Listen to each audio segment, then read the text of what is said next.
पर्वतीय क्षेत्र के बीचों बीच बसा एक छोटा सा गांव, जहां प्रकृति अपने सबसे शांत और दिव्य रूप में थी। यहाँ एक झरना था जो अपनी खूबसूरती और शांत ध्वनि के लिए दूर दूर तक प्रसिद्ध था। लोगों का मानना था कि इस झरने के पास ध्यान करने से आत्मा को शांति मिलती है।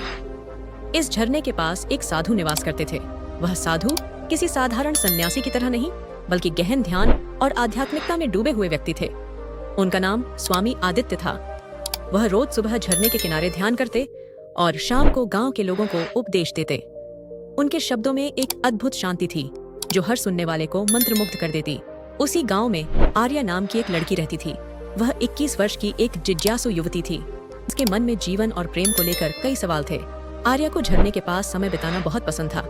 वह प्रकृति के करीब रहकर अपने जीवन के उत्तर ढूंढना चाहती थी।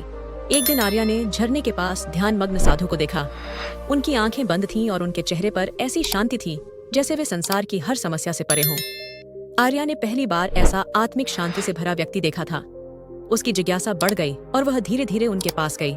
स्वामी जी, क्या मैं आपसे कुछ पूछ सकती हूँ? आर्या ने धीमे स्वर में कहा। साधु ने अपनी आंखें खोली और मुस्कुराते हुए कहा, प्रश्न हमेशा स्वागत योग्य है बेटी, परंतु ध्यान रहे, उत्तर तुम्हारे भीतर ही छुपे होते हैं। आर्या उनके इस जवाब से चौंकी। उसने कहा, तो फिर आपसे पूछने का क्या मतलब स्वामी जी? साधु ने हल्की मुस्कान के साथ कहा, कभी कभी प्रश्न पूछने से ही उत्तर तक पहुंचने का मार्ग मिलता है। उस दिन से आर्या और साधु के बीच बातचीत का सिलसिला शुरू हुआ। आर्या रोज झरने के पास आती और साधु से जीवन, प्रेम और आध्यात्मिकता से जुड़े सवाल पूछती। साधु भी उसकी जिज्ञासा का सम्मान करते और उसे धैर्यपूर्वक समझाते। साधु की शिक्षाओं ने आर्या के दिल और दिमाग में गहरी छाप छोड़ी। साधु के शब्दों में ऐसा गूढ़ ज्ञान था जो उसे बार बार उनकी ओर खींचता था। लेकिन समय के साथ आर्या को एहसास हुआ कि उसकी जिज्ञासा केवल आध्यात्मिक ज्ञान तक सीमित नहीं थी। वह साधु की ओर एक अजीब सी खिंचाव महसूस करने लगी। एक दिन उसने साहस करके पूछा, स्वामी जी, क्या कभी आपको प्रेम का अनुभव हुआ है? साधु थोड़ी देर तक चुप रहे, फिर बोले, प्रेम? यह संसार की सबसे पवित्र अनुभूति है। यह आत्मा को उन्नत करता है, परंतु यदि इसे सही ढंग से न समझा जाए तो यह बंधन भी बन सकता है।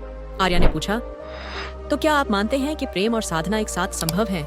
साधु ने मुस्कुराते हुए कहा, यह संभव है, परंतु यह कठिन है। प्रेम को त्याग और समर्पण का रूप लेना चाहिए, तभी यह साधना का हिस्सा बन सकता है। एक दिन सूर्यास्त के समय झरने के पास का वातावरण बेहद सुंदर था। लाल, सुनहरे और नीले रंग से सजा आकाश, झरने की शांत धारा और पक्षियों का मधुर संगीत, सब कुछ जादुई लग रहा था। आर्या और साधु झरने के पास बैठे थे। आर्या ने कहा, स्वामी जी, मुझे लगता है कि मैं आपसे कुछ छिपा नहीं सकती।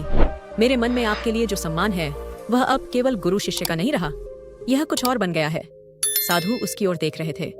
उनके चेहरे पर कोई क्रोध या अस्वीकृति नहीं थी, बल्कि एक गहरी समझ थी। उन्होंने कहा, आर्या, यह भावना असामान्य नहीं है। प्रेम आत्मा का स्वाभाविक गुण है, परंतु हमें यह समझना होगा कि इसका उद्देश्य क्या है। आर्या ने अपनी भावनाओं को रोकने की कोशिश की, लेकिन उसकी आंखों से आंसू बहने लगे। साधु ने उसके आंसू पोंछते हुए कहा, तुम्हारा प्रेम पवित्र है आर्या, इसे दबाने की जरूरत नहीं है, परंतु हमें इसे आत्मा के स्तर पर समझना होगा, न कि केवल मन और शरीर के स्तर पर। उस पल दोनों एक दूसरे की ओर झुके। उनके होंठ मिले, लेकिन यह कोई साधारण स्पर्श नहीं था, यह आत्माओं का मिलन था। वह क्षण पवित्रता, प्रेम और समर्पण से भरा हुआ था। उस घटना के बाद दोनों ने अपने जीवन को नए तरीके से देखा। साधु ने आर्या से कहा, प्रेम त्याग में है आर्या, हमें इसे स्वार्थ से ऊपर उठाना होगा। आर्या ने साधु के मार्गदर्शन में अपने जीवन को सेवा और समर्पण के लिए समर्पित कर दिया। उसने गांव में एक आश्रम खोला, जहां बच्चों और महिलाओं को शिक्षा और आत्मनिर्भरता सिखाई जाती थी। साधु ने अपनी साधना को जारी रखा, लेकिन उनके उपदेशों में अब और गहराई आ गई थी। वह प्रेम को आत्मा की सबसे ऊंची अवस्था मानते थे। झरना अब भी बह रहा था, उसी शांति और दिव्यता के साथ।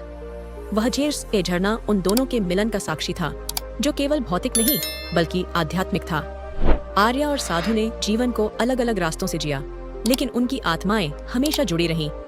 झरने के किनारे आज भी उनकी यादें गूंजती हैं, जो प्रेम और साधना के मिलन की कहानी कहती हैं।